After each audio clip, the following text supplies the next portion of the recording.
À l'approche du scrutin présidentiel du 12 avril 2026, notre responsabilité collective est immense. Il s'agit de garantir aux citoyens une information fiable, vérifiée, pluraliste et accessible afin qu'ils puissent exercer leur droit de vote en toute connaissance de cause. C'est donc pour accompagner les journalistes dans cette mission que la Haute Autorité de l'Audiovisuel et de la Communication (HAC), avec l'appui de l'Organisation internationale de la francophonie OIF, organise cette formation itinérante.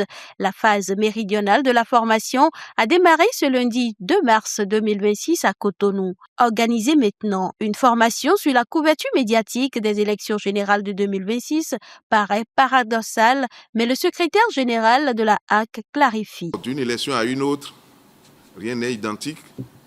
Et lorsque le type d'élection change, on devrait comprendre que même en temps normal, nous devrions nous retrouver pour nous rappeler les règles professionnelles du métier de journalisme.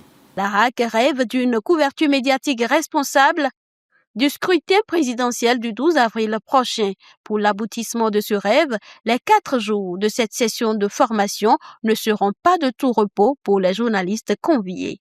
Les échanges porteront entre autres sur la feuille de route du reporter en période électorale, les enjeux de la logistique électorale, la centralisation des résultats ainsi que les différents types de contentieux liés à l'élection présidentielle, qu'il s'agisse du contentieux devant la Cour constitutionnelle ou du contentieux répressif des infractions électorales. Un accent particulier sera également mis sur la gestion des réseaux sociaux, le traitement des sources et les exigences déontologiques dans la couverture médiatique.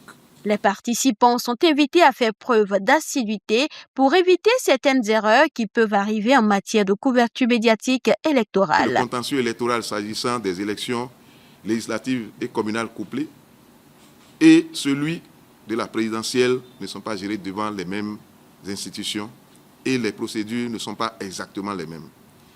C'est pour cela que je voudrais vous inviter à faire preuve d'assiduité.